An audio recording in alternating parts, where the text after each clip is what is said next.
ಇವತ್ತು ಮನೆಯಲ್ಲೇ 1 kg ಅಳತೆಯಲ್ಲಿ ಪುಳಿಯೋಗರೆ ಪೌಡ್ರ್ ಮಾಡೋದು ಹೇಗೆ ಅಂತ ಶೇರ್ ಮಾಡ್ತಾಯಿದ್ದೀನಿ. ನಾನಿಲ್ಲಿ 100 ಗ್ರಾಮ್ ಅಷ್ಟು ಧನಿಯಾ ಕಾಳನ್ನ ಹಾಕ್ಕೊಂಡು ಹುರ್ಕೊತಾ ಇದ್ದೀನಿ. ಪ್ರತಿಯೊಂದನ್ನು ಕೂಡ ಮೀಡಿಯಮ್ ಫ್ಲೇಮಲ್ಲಿ ಸ್ವಲ್ಪ ತಾಳ್ಮೆಯಿಂದ ಹುರ್ಕೊಬೇಕು.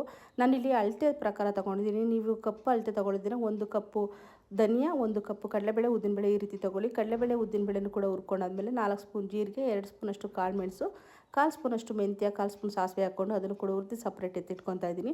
ಈಗ 2 ಸ್ಪೂನಷ್ಟು ಕಪ್ಪೆಳ್ಳು, 2 ಸ್ಪೂನಷ್ಟು ಬಿಳಿ ಎಳ್ಳು, ನಿಮಗೆ ಬೇಕಿದ್ದರೆ ಒಂದೇ ಥರ ಎಳ್ಳನ್ನು ಕೂಡ ತೊಗೊಬೋದು.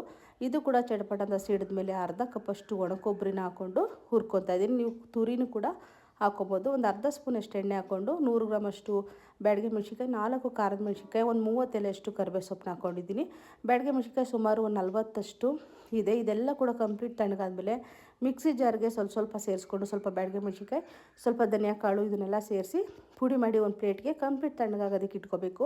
ಇದಕ್ಕೆ ನಾನು ಹುಣಸೆಹಣ್ಣು ಬೆಲ್ಲ ಸೇರಿಸ್ಕೊಂಡಿಲ್ಲ. ನಾನು ಗೊಜ್ಜು ಮಾಡಬೇಕಾದ್ರೆ ಸೇರಿಸ್ಕೊತೀನಿ. ನಿಮಗೆ ಬೇಕಿದ್ದರೆ ಇದಕ್ಕೇ ಹಿಂಗು, ಅರಿಶಿನ, ಹುಣಸೆಹಣ್ಣು, ಬೆಲ್ಲನ ಸೇರಿಸ್ಕೊಂಬೋದು ಇನ್ಸ್ಟೆಂಟಾಗಿ ಮಾಡೋದಾದರೆ. ನಾನೀಗ ಕೊಬ್ಬರಿನ ಫಸ್ಟು ಪುಡಿ ಮಾಡಿಕೊಂಡು ಆಮೇಲೆ ಅದಕ್ಕೆ ಸ್ವಲ್ಪ ಎಣ್ಣೆ ಹಾಕ್ಕೊಂಡು ಪಲ್ಸ್ ಮೋಡಲ್ಲಿ ಹಾಕ್ಕೊತೀನಿ. ಎಳ್ಳು ತುಂಬ ಪುಡಿ ಆಗಬಾರ್ದು. ನನಗಿದು ಒಂದು ಆರ್ಡ್ರ್ ಇರೋದ್ರಿಂದ ಇದಕ್ಕೆ ಕಡಲೆಬೇಳೆ, ಉದ್ದಿನಬೇಳೆ, ಸಾಸಿವೆ, ಹಿಂಗು, ಅರಿಶಿನ ಹಾಕಿ ಒಗ್ಗರಣೆ ಮಾಡ್ಕೊತಾ ಇದ್ದೀನಿ. ಕರಿಬೇವು, ಒಣಮೆಣ್ಸಿನ್ಕಾಯಿ ಎಲ್ಲನೂ ಕೂಡ ನೀವು ಪೌಡ್ರನ್ನ ಮಾಡಿಟ್ಕೊಂಡ್ರೆ 6 ತಿಂಗಳವರೆಗೂ ಕೂಡ ಸ್ಟೋರ್ ಮಾಡ್ಕೊಬೋದು. ನಿಮಗೇನಾದರೂ ಪೌಡ್ರ್ ಮಾಡೋದಕ್ಕೆ ಟೈಮ್ ಇಲ್ಲ ಅಂದರೆ ನಾನು ವಾಟ್ಸಪ್ ನಂಬರ್ ಕೊಡ್ತೀನಿ, ಅದರಲ್ಲೂ ಕೂಡ ನೀವು ಆರ್ಡ್ರ್ ಮಾಡ್ಕೊಬೋದು.